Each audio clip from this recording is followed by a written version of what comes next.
kas see, kes seal puldis on, saab järgmise slaidi panna? Väga hea, kehakeel. Kehakeele puhul ma pean ütlema, et ja mitte ainult kehakeele, vaid käte kasutamise puhul on üks asi, mida esinemise puhul tuleb silmas pidada. Ja nimelt on üks tegelane, keda ma teile tutvustan. See tegelane on igas kuulajaskonnas, ta ei pruugi alati välja paista või noh, ta ei pruugi sellel hetkel selle tegevuse tegeleda, aga ta on alati kohal. See inimene on ammide lugeja. Te mõtlete, kes on ammide lugeja? Ma näen, et sa naerad, Henri, sa tead, kellest ma räägin, jah? Me kõik oleme olnud ammide lugejad ja me oleme tulevikus ka. Ammide lugeja on tegelane, kes üritab sind kuulata ja kui ta näeb, et sa ikka tapad teda oma PowerPointiga, siis ta vaatab, pagan 2 tundi on veel seda esinemist, arvutit ei ole ka kaasas, telefoni jätsin kuhugi koridori, ta loeb üle kõik need laelambid, ajaviiteks, siis ta loeb need istmed üle, loeb üle kõik inimesed, siis ta vaatab ainult 15 minutit on möödas. Ja siis ta hakkab sind jälgima ja vaatab, ta paneb kirja kõik veidrused, mida sa teed. Näiteks sa võib-olla kasutad ohtralt sellist parasiitžesti, ta paneb kõik need korrad kirja. Kui sul on mingi iseloomulik parasiitväljend või parasiitsõna, mida sa kasutad, siis ammide lugeja paneb kõik need kirja. Eesti keeles peamised parasiitsõnad. Siis, nagu, põhimõtteliselt, nii, et, ja noh, muud need häälitsused. Ammide lugeja paneb kõik need kirja, kui tuleb vahetund, siis ta teise ammide lugejaga vahetab märkmeid. Mitu siisi sa kirja said? Ja, bingomängija, okei. Tudengid ka andke käega märku, kes on, vabandage väljendusest, aga bullshit bingot mängi. Okei, mõned on. Neile, kes ei tea, mis see on, siis tudengitele. Ilmselt olete kuulnud ägedaid väljendaid. Paradigma, diskursus ja terve port sellised sõnu, mis teil kõik teid öökima ajavad. Ja vaat see bingo ongi selline, et iga kord, kui õppejõud ütleb jälle diskursus või noh, mingi muu keelatud sõna, siis te teete risti sinna ja kes esimesena bingo saab kätte, ütleb bingo. No vaata, ammide lugejad on siin saalis olemas ja kehakeele puhul on terve hulk veidrusi, mida me teeme. Nüüd järgmine tegelane, keda ma sulle tutvustan, see on kodukootud harrastuspsühholoog. Sa mõtled, kes see on? Me kõik oleme kodukootud harrastuspsühholoogid. Ja kodukootud harrastuspsühholoog on tegelane, kes ta võib-olla ei tea inimese psühholoogist mitte tuhkagi. Aga raudkindel on see, et kui ta kusagilt on, ma ei tea, mingit artiklit lugenud või on midagi lugenud, mis tal on meelde on see, et kui inimesel on käed rinnal ristis, siis see tähendab kindlasti midagi. Mida see tähendab? Ta on suletud, kinni, ta on kaitseseisundis. Ja siis on seal edasi jõudnud tase. Need, kes on lugenud, kui on jalad ka veel ristis, siis on topeltkaitseseisund. Ja nüüd vaadake seda pilti seal seina peal.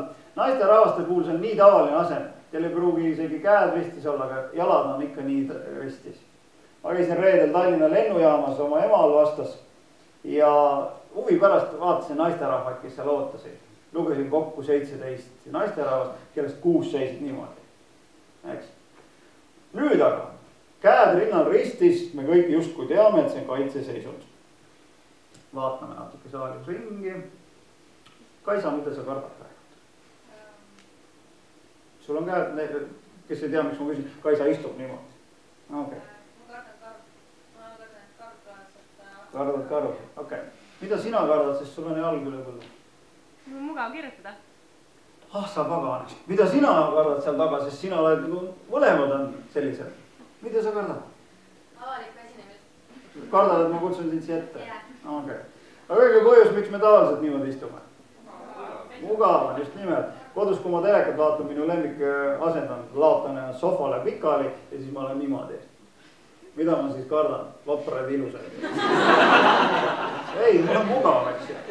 Ja nüüd peamine põhjus, et kui sa siia ette esinema tuled, peamine põhjus, miks sa katsu vältida seda käsi, seda, et sa paned käed rinnale, ongi see, et sa ei taha kuulajad oma peas midagi genereerima. Me oleme kodukootud harrastuspsühholoogid ja ma räägin kohe, lepime kokku tüdrukud, et te nüüd järgmisena umbes nii minut ei kuula. See kehakeele õppetund on määratud noormeestele. Leppisime kokku tüdrukud ei kuula. Okay. Niisiis noormehed. Kodukootud harrastuspsühholoogid on lugenud, et kui sa oled tütarlapsega kahekesi kusagil, no näiteks kohtingul või nii, ja kui tütarlaps ajab meelselt oma kõrvalesta näpib või kõrvalõngas, siis annab ta sulle alateadlikult märku, et sa võid läheneda.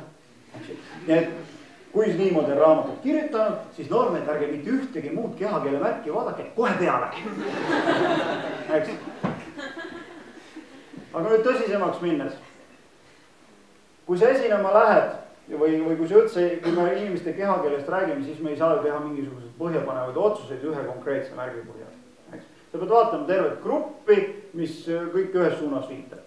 Ja kehakeele üks peamiseid sellist, ma ei tea, reegleid võiks olla see, et kui sinu kehakeel ja sõnum ei lähe kokku, siis inimesed usuvad sinu kehakeelt.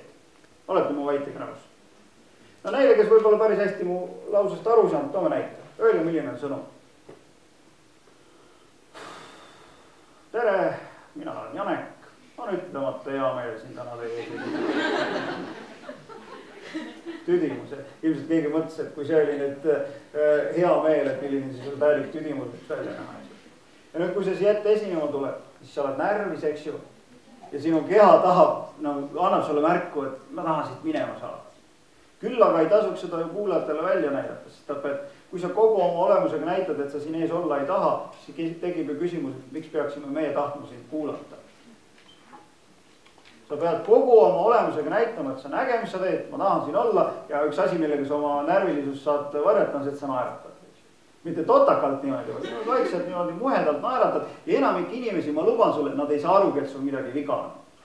Neile, kes on mu koolitustel käinud, kes on pidanud esinema, see on sellised harjutused alati, kui inimene esineb ära, siis ma küsin tema käest, et hinda oma esinemishirmu tasemel 0–10. 0 on selline, et nagu vaataks kodus telekat, 10 see viimane hetkene minestamist. Siis paljud ütlevad, et ikka 5 või 6 või 7 oli see tase. Ja kui ma küsin nüüd kuulajate käest, ülejäämate käest, et kas te saite aru, et ta närvis on, siis enamik inimesi ütleb, ei olnud aru saada või kui, siis ainult natukene, aga see on täiega. Sul ei ole mõtet põdeda selle pärast, et sa närvis oled. Me kõik oleme närvis. Sul ei ole mõtet põdeda asjade pärast, mida sa muuta ei saa. Keskendu oma kuulajatele ja veel kord sa pead kogu oma olemusega näitama, et sa usud, mida sa räägid.